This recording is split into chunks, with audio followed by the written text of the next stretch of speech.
Hello बच्चों, good morning दोस्तों। आज आपके सामने फिर हम लाइव तो नहीं है, लेकिन आपके सामने एक वीडियो लेके आ रहे हैं, chapter third, lecture number third.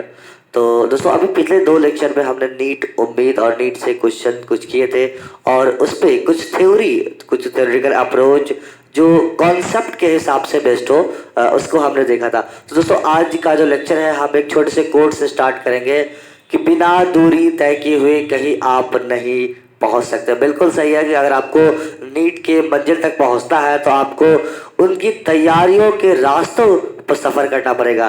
तो ये हकीकत है। मॉर्निंग सेशन है, आप हमसे जुड़े रहिए और अपने सारे दोस्तों को जरूर शेयर करते रहिए। हमारा वीडियो अगर आपको अच्छा लगता है तो अपना प्यार कमेंट बॉक्स में हमें बताएं, और आपका कोई सजेशन है कि सर आप ये चीज़ें हमें प्रोवाइड करने से, अगर आपकी कोई प्रॉब्लम्स है तो हम उसका सॉल्यूशन भी देने के लिए रेडी है आपके लिए।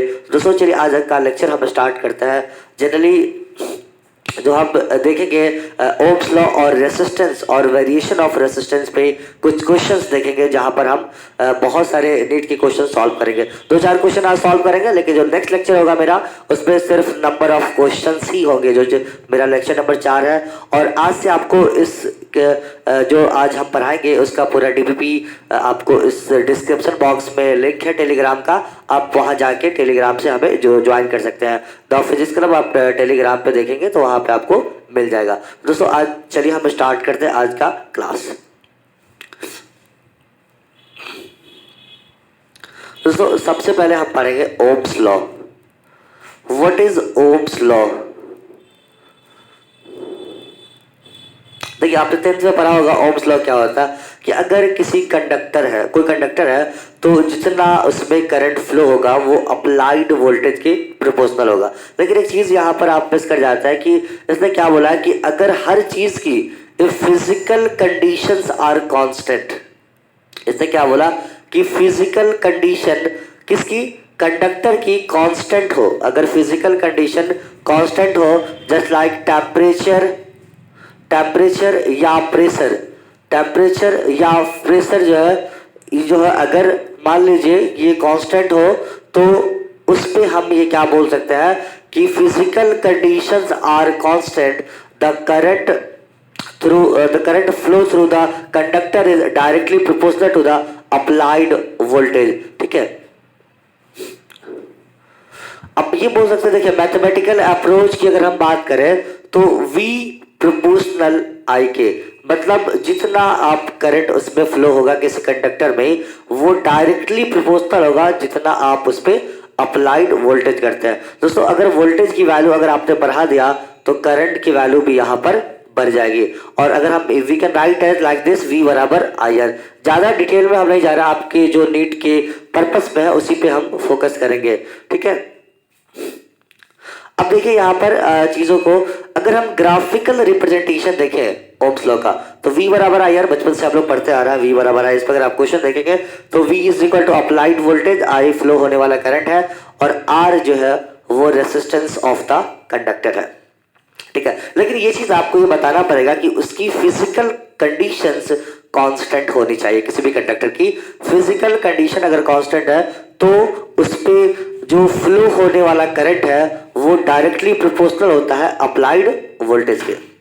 ठीक है, अगर हम देखें इसका ग्राफिकल रिप्रेजेंटेशन, वोल्टेज और करंट के बीच का ग्राफिकल रिप्रेजेंटेशन, तो बहुत सिंपल है। जैसे जैसे आप वोल्टेज की वैल्यू बढ़ाएंगे उसमें फ्लो होने वाले करंट की जो अमाउंट है वो इंक्रीज होती रहेगी। अब जैसे देखिए यहाँ पर मान लीजिए ये V है और ये I है। ठीक है, यहाँ पर जीरो पे मान लीजिए हमने अप्लाइड वोल्टेज यहाँ पर जीरो रखा, इस ओरिजिन पे अप्लाइड वोल्टेज जीरो है तो करंट की वैल्यू भी जीरो है। जैसे ही हमने कुछ वोल्टेज इंक्रीज करा यहाँ पर, और वैसे ही कुछ करंट भी यहाँ पर इंक्रीज हो गई। फिर हमने वोल्टेज इंक्रीज करा, फिर करंट की वैल्यू भी इंक्रीज हो गई। जैसे ही कुछ हमने और वोल्टेज इंक्रीज करा, करंट की वैल्यू भी इंक्रीज, क्योंकि V directly proportional to I। V क्या होगा, डायरेक्टली प्रोपोर्शनल। करंट वोल्टेज की वैल्यू बढ़ाएंगे, करंट की वैल्यू ऑटोमेटिक बढ़ जाएगी। अगर आप इसको ग्राफिकल के हिसाब से देखें लाइक दिस, तो एक स्ट्रेट लाइन यहाँ पर आपको graphical representation of straight line मिलेगा। तो एक चीज है कि सबसे बड़ी चीज है कि ये लीनियर के लिए वैलिड होता है। इसका जो आप ग्राफिकल रिप्रेजेंटेशन देखिए, अकॉर्डिंग टू दिस और दिस की जो रेशियो होगा, अगर हम बोल सकते हैं कि वोल्टेज बाय करंट का रेशियो ऑलवेज कांस्टेंट होगा। क्या होगा? वोल्टेज बाय करंट का जो रेशियो होगा वो हमेशा कांस्टेंट होगा, तभी तो लीनियरली इंक्रीज करेगा। अगर मान लीजिए 1 है, 2 है, 3 है, यहाँ पर 1 2 3। अब देखिए यहाँ पर वैल्यू 1 2 3 की अगर हम देखें, यहाँ पर 0 to 1, 1 to 2, 1 to 2, 2 to 3, तो जो चीजें हैं वहां पर थोड़ी सी कम होती रहती है। ठीक है, अब यहाँ पे एक चीज देखिए कि जैसे ही अगर इसका रेशियो देखिए 1/1 इज 1, 2/2 इज 1, 3/3 1, तो वोल्टेज बाय जो करंट का जो रेशियो है ना वो लगभग कांस्टेंट, लगभग पूरी तरह से कांस्टेंट होगा। तभी तो हम देयरफॉर आर बराबर हम लिखते हैं, आर बराबर हम V by I, this R is equal to what, this is the resistance. ये क्या कहलाता है? किसी भी कंडक्टर का रेसिस्टेंस कहलाता है। तो वोल्टेज और करंट का जो रेशियो होगा वो बिल्कुल कांस्टेंट होगा। तो आपको इस पे अगर क्वेश्चन आए ग्राफिकल क्वेश्चन, तो सबसे पहले ये अगर आपको पता होना चाहिए कि ये ओम्स लॉ वैलिड है सिर्फ लीनियर कंडक्टर के लिए, नॉन लीनियर के लिए नहीं। क्योंकि लीनियर के लिए क्या कि वोल्टेज और करंट का जो रेशियो है वो इक्वल होना चाहिए, कांस्टेंट होना चाहिए। वोल्टेज और करंट का जो रेशियो है वो कांस्टेंट होना चाहिए। This is the Ohm's law. दोस्तों एक नया वर्ड यहाँ पे हमने सीखा, क्या? रेसिस्टेंस क्या होता है। तो हम रेसिस्टेंस के बारे में जानेंगे कि रेसिस्टेंस क्या होता है।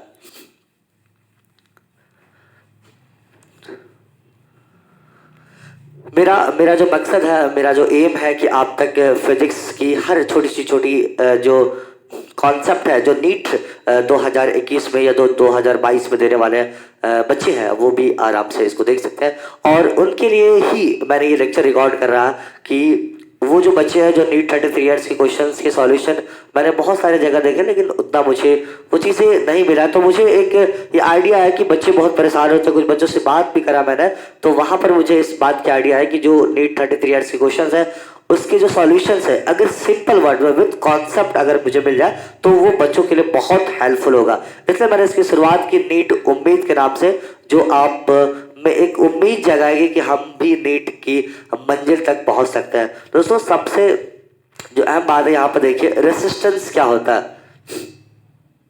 रेसिस्टेंस ये आप देखिए यहाँ पर इन चीजों को अगर आप ध्यान से देखें तो रेसिस्ट, ये क्या है? रेसिस्ट का मतलब ही होता है क्या? रुकावट, जो किसी भी चीज को रोकता है। तो ये रेसिस्टेंस हम बोल सकते हैं ये किसी भी मटेरियल की ये प्रॉपर्टीज है जो इसमें फ्लो होने वाले करंट को अपोज करता है या रोकता है। ठीक है, ये हम क्या बोल सकते हैं कि मान लीजिए कोई कंडक्टर है ये, और इस कंडक्टर का लेंथ जो है वो L है। हम ये नहीं चाह रहे कि आप थ्योरेटिकल अप्रोच पे जाए, डेफिनेशन याद करें। वो अपन बिहार बोर्ड के या किसी भी बोर्ड के एग्जाम को नहीं देने जा रहे, हम लोग नीट के एग्जाम। तो डेफिनेशन रट्टा नहीं मारना, हमें डेफिनेशन की चीज़ों को समझना और फिर आगे बढ़ना। डेफिनेशन बाकी लिखने वाला और सारी काम जो हम बोर्ड के लिए CBSE बोर्ड या बिहार बोर्ड या किसी भी स्टेट बोर्ड के लिए अगर हम उसके ऊपर लेक्चर बनाएंगे तो हम उस पर अलग से बना देंगे, लेकिन ये स्पेशल फॉर नीट के लिए है। नीट या जेई वाले बच्चे भी इससे फायदा उठा सकते हैं। अब देखिए यहाँ पर कोई भी कंडक्टर है, मान लिया कंडक्टर जिसका लेंथ L है और इसका cross sectional area, this is the cross sectional area, इसका A है। लेट हमने मान लिया कि किसी भी जो कंडक्टर है यहाँ पर इसका लेंथ L है और इसका क्रॉस सेक्शनल एरिया A है। तो what is the resistance of this conductor? R बराबर rho L by A। R बराबर क्या होगा? Rho L by, rho is what? This is the resistivity of material. ये क्या कहलाता है? रेसिस्टिविटी ऑफ मटेरियल कहलाता है rho. This is the resistivity of material. ठीक है, अब देखिए यहाँ पर जो चीजें हैं ये कांस्टेंट होती है। अगर मान लीजिए इस किसी भी मटेरियल का की जो रेसिस्टिविटी होती है वो कांस्टेंट होती है, अलग अलग मटेरियल की वैरी करती है। ठीक है, अगर मान लीजिए यहाँ पर ये रो कांस्टेंट है तो आप देख सकते हैं कि R प्रोपोर्शनल हो जाएगा L बाई A। अगर आप इसको और डिवाइड करेंगे, इसको थोड़ा सा और तोड़ेंगे तो R प्रोपोर्शनल L और R इनवर्सली प्रोपोर्शनल A हो जाएगा। ठीक है, R प्रोपोर्शनल A और A।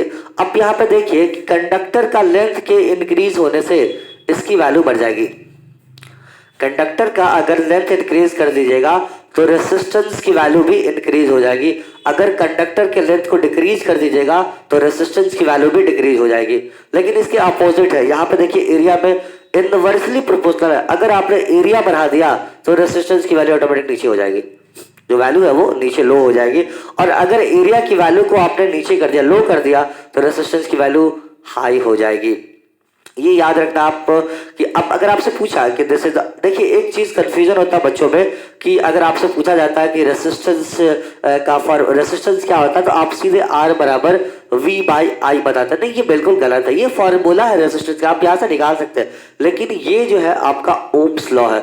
ये क्या है? ये ओम्स लॉ है, ठीक है।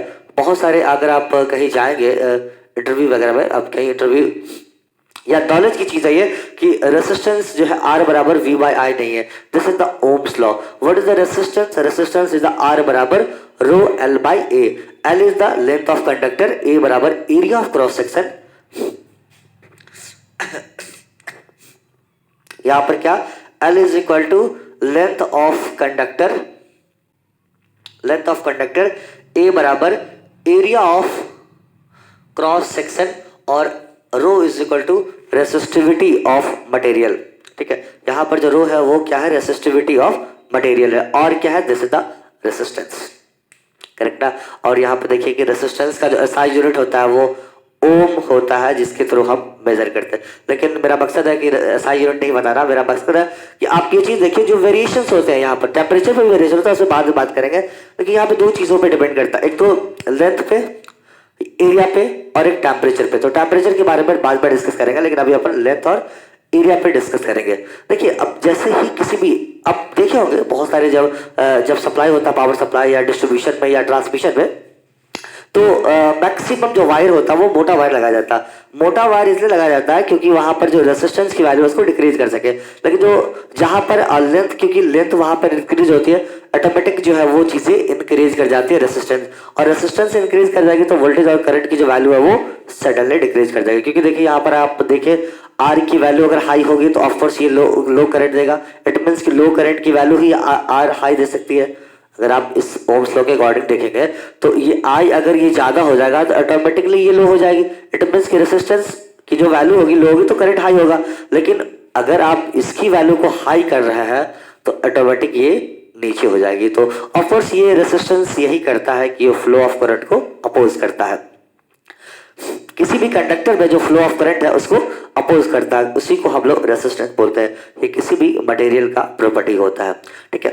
अब ये चीज आपको याद रखना है। इसमें क्वेश्चंस आते हैं नीट में, बहुत सारे क्वेश्चंस आते हैं, अलग अलग टाइप के आते हैं। ये वेरिएशन ऑफ लेंथ और वेरिएशन ऑफ एरिया पे, ठीक है, वेरिएशन ऑफ लेंथ और वेरिएशन ऑफ एरिया पे बहुत सारे क्वेश्चंस आते हैं, ठीक है। यहाँ पे देखिए एक चीज कि वेरिएशन ऑफ रेसिस्टेंस से जो क्वेश्चंस आते हैं वो कैसे आते हैं, तो हम बात करेंगे वेरिएशन ऑफ रेसिस्टेंस में। जहां से क्वेश्चंस आते हैं और क्वेश्चन आते हैं तो कैसे क्वेश्चन आता है और उनको कैसे हम बना सकते हैं इजीली। देखिए एक बात तो हमें ये पता चल गई कि लेंथ ऑफ कंडक्टर के बढ़ने से रेसिस्टेंस उसकी वैल्यू बढ़ जाती है, और एरिया ऑफ क्रॉस सेक्शन के बढ़ने से रेसिस्टेंस की वैल्यू घट जाती है। दोनों जो है एक दूसरे, रेसिस्टेंस और लेंथ प्रोपोर्शनल होते हैं डायरेक्टली, और जो रेसिस्टेंस और एरिया इनवर्सली प्रोपोर्शनल होते हैं दोनों एक दूसरे के। अब देखिए अगर हम बात करें कि वेरिएशन ऑफ रेसिस्टेंस, किस तरह की वेरिएशंस होती है। Variation of resistance, variation of resistance मतलब अगर मान लीजिए कि इस रेसिस्टेंस में किस तरह की वेरिएशन होती है। अगर हम बात करें एक केस ए में कि अगर उसके लेंथ में वेरिएशन आ जाए, मतलब लेंथ चेंज हो जाए, तो क्या होगा उस रेसिस्टेंस में, उसकी जो है वैल्यू है वो क्या हो जाएगी। अगर देखिए यहां पर variation of resistance, variation of resistance with length, मेरा जो मकसद है वो आपको क्वेश्चन बना देना है कॉन्सेप्ट के साथ। मैक्सिमम क्वेश्चन आप सॉल्व कर लेंगे, ठीक है। तो variation of resistance with length मतलब अगर लंबाई बढ़ गई तो उसमें क्या क्या चेंजेस हो सकते हैं लेंथ रेसिस्टेंस में। अब देखिए वी नो डैट आर बराबर क्या होता है, rho L by A. Variation of किससे है, लेंथ से, तो हम क्या करते हैं इसको ऊपर नीचे लेंथ में मल्टीप्लाई कर देते हैं। चलिए हमने मल्टीप्लाई कर दिया ऊपर नीचे, कितना आया, आर बराबर rho L square by area into L is this the volume, area into length is equal to volume होता है, क्योंकि एरिया क्या होता है, लंबाई into breadth, length into breadth into length, height तो L into B into H, तो area into volume is area into length is equal to volume. If rho and volume are constant, अगर आप derivation के पीछे नहीं जाए, लेकिन आप एक कॉन्सेप्ट सिखा रहे हैं आपको कि डेरिवेशन अगर आप मतलब करना चाह रहे हो तो कर सकते हैं, लेकिन डेरिवेशन की बिल्कुल जरूरत नहीं है, सिर्फ आप जो लास्ट का जो रिजल्ट आएगा उसको याद रखें और नंबर ऑफ क्वेश्चन सॉल्व कर लें। If rho and volume are constant, जब रो और वॉल्यूम कांस्टेंट हो जाएगा तो आर जो है वो प्रोपोर्शनल हो जाएगी एल स्क्वायर के। देखिए आर की जो वैल्यू, ये सारी वैल्यू अगर कांस्टेंट हो जाए, ये रो और वॉल्यूम जो है कांस्टेंट हो जाएगा, तो आर डायरेक्टली प्रोपोर्शनल हो जाएगा वो ए के, ठीक है, सॉरी एल के, जो आर डायरेक्टली प्रोपोर्शनल हो जाएगा एल स्क्वायर के। अगर इसको हम इस तरह से देखें कि प्रोपोर्शनल साइन को हटाने के लिए चलिए हमने के एल स्क्वायर कर दिया, ठीक है, इसको हम ऐसे लिख सकते हैं कि आर इज इक्वल टू के एल स्क्वायर। अगर दो कंडक्टर है, मान लीजिए for to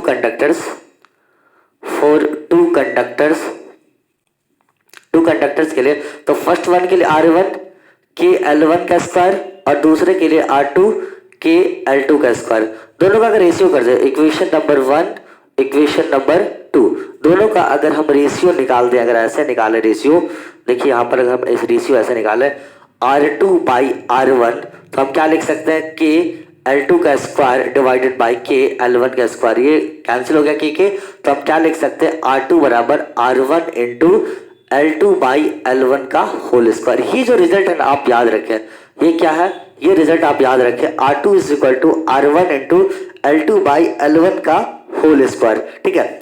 L2 by L1 का होल स्क्वायर, देखिए यहाँ पर मान लीजिए कोई कंडक्टर था जिसकी लेंथ L1 थी, सिंपल लैंग्वेज आप ये समझिए कि कोई भी कंडक्टर था जिसका लेंथ जो है वो L1 था और उसकी उसी टाइम पे रेसिस्टेंस की वैल्यू R1 थी। उसके बाद उसके लेंथ में कुछ चेंज हो गई, मान लीजिए वो L1 से L2 हो गया, लेंथ या तो इंक्रीज कर गया या तो डिक्रीज कर गया, लेकिन उसके लेंथ में कुछ वेरिएशन आ गई। अगर मान लीजिए वेरिएशन आ गई, उसी समय इसकी जो रेसिस्टेंस की वैल्यू है वो R2 हो गई, ठीक है। तो अब जो R2 हो गई, तो मान लीजिए कि वेरिएशन ऑफ लेंथ होने की वजह से उसकी रेसिस्टेंस कितनी हो जाएगी, तो आप ये वाला फॉर्मूला इस्तेमाल कर सकते हैं, R2 is equal to R1 into L2 by L1 का होल स्क्वायर, ठीक है दोस्तों। तो ये चीजें बहुत सिंपल है, आपको बस याद रखना है कि अगर वेरिएशन ऑफ रेसिस्टेंस हो रहा है लेंथ के हिसाब से, मतलब उसकी लेंथ में इंक्रीज हो रही है या डिक्रीज हो रही है, तो अगर हमें रेसिस्टेंस में इंक्रीज होगा या डिक्रीज होगा, उसकी वैल्यू को फाइंड करने के लिए हम नॉर्मल सा इक्वेशन R2 बराबर R1 into L2 by L1 का इस्तेमाल कर सकते हैं कि होल स्क्वायर पे। तो ये चीजें आपके लिए सिंपल है, बहुत ही आसान है, आप इस पे देख सकते हैं, इस पे बात कर सकते हैं। इसमें क्वेश्चन कैसे आते हैं, क्वेश्चन अगर आ गया तो बनाते कैसे इस फॉर्मूला पे पुट करके, चलिए हम क्वेश्चन को देखते हैं।